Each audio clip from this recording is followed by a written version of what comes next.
دیکھیں ہم لوگ جب التحیات پڑھتے ہیں تو التحیات پڑھتے ہوئے جب ہم اشہد اللہ پر پہنچتے ہیں تو اشہد اللہ جب پڑھنا شروع کریں گے تو انگلی اٹھائیں گے، اشہد اللہ الہ انگلی اٹھائے رکھیں گے، اور جب الا اللہ کہیں گے تو انگلی گرا دیں گے، ٹھیک ہے؟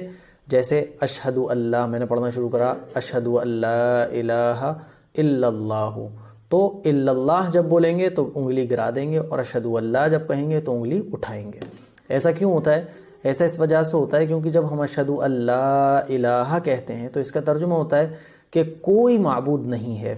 ہم زبان سے کہہ رہے ہوتے ہیں کوئی معبود نہیں ہے، تو کوئی میں سب آ گئے، اللہ بھی آ گیا، تو ہم انگلی سے اشارہ کر کے کہہ رہے ہوتے ہیں کہ نہیں، ایک معبود ہے، کوئی معبود نہیں ہے لیکن ایک ہے، انگلی سے اشارہ کر رہے ہوتے ہیں اور زبان سے کہہ رہے ہوتے ہیں کوئی معبود نہیں ہے۔ پھر جب ہم کہتے ہیں الا اللہ، زبان سے کہہ رہے ہوتے ہیں کہ ایک معبود ہے یعنی اللہ ہے، پھر انگلی کو گرا لیتے ہیں، ٹھیک ہے نا؟ تو یہ مطلب ہوتا ہے، اسی لیے انگلی کو اٹھایا جاتا ہے۔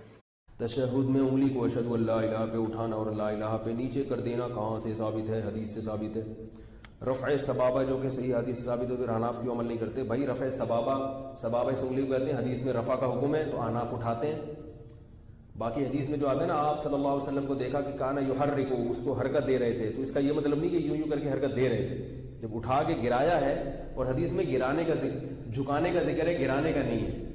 اس لیے ہمارے حضرت کی تحقیق یہ تھی کہ انگلی اٹھائی جائے اور پھر اس کو گرا دیا جائے، یعنی جھکا دیا جائے، پورا نہ گرایا جائے۔ ہمارے حضرت کی تحقیق یہ تھی کہ انگلی اٹھائی جائے اور پھر اس کو گرا دیا جائے، یعنی جھکا دیا جائے، پورا نہ گرایا جائے۔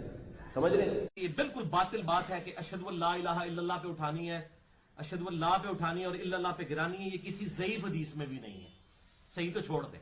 لیکن یہ جو ہمارے یہاں بعض حضرات نے شروع کر دیا اس طرح سے انگلی ہلاتے ہیں، یہ ہمیں کسی حدیث میں نہیں ملتا۔ نماز کے تشہد میں رفع سبابہ یعنی یہ شہادت کی انگلی کو تشہد میں بلند کرنا، اس کا سنت طریقہ کیا ہے اور کیا اسے حرکت دینا بھی سنت ہے؟ تو بھائیو، اس حوالے سے صحیح مسلم میں اوپر تلے 6 احادیث موجود ہیں انٹرنیشنل نمبر کے مطابق 1307 سے لے کر 1312 تک، اور مشکات میں 906 سے لے کر 908 تک 2 صحابہ سے، ابن عمر اور ابن زبیر رضی اللہ تعالی عنہما، ان سے کہ نبی صلی اللہ علیہ وسلم جب بھی نماز میں تشہد میں بیٹھا کرتے تھے تو بیٹھتے ہی آپ صلی اللہ علیہ وسلم اپنی یہ درمیان کی انگلی اور انگوٹھے کا حلقہ بنا لیا کرتے تھے یوں، اور یہ 2 انگلیاں بند کر کے۔ ایک یہ طریقہ ہے ان 6 حدیثوں میں، اور دوسرا یہ ہے کہ آپ صلی اللہ علیہ وسلم 53 کا عدد بناتے تھے۔ اب یہ عربی میں سمجھانا ذرا مشکل کام ہے، وہ لمبا اور ٹائم لگ جائے گا۔ 53 یہ ہے کہ آپ یہ تینوں انگلیاں بند کر کے اس شہادت کی انگلی کی جڑ کے اوپر یہ انگوٹھا رکھ لیں، اس کو کہتے ہیں 53 کا عدد، جو عرب میں شمار کیا جاتا تھا ہاتھ کے اوپر۔ یہ دونوں طریقے سنت ہیں، یہ بھی اور یہ بھی، یہ دونوں صحیح مسلم میں نے نمبر بتا دیے۔ اور پھر آپ صلی اللہ علیہ وسلم تشہد میں بیٹھتے ہی یہ کر لیا کرتے تھے۔ اس سے یہ بات پتہ چلی کہ یہ بالکل باطل بات ہے کہ اشہد اللہ الہ الا اللہ پہ اٹھانی ہے، اشہد اللہ پہ اٹھانی ہے اور الا اللہ پہ گرانی ہے، یہ کسی ضعیف حدیث میں بھی نہیں ہے۔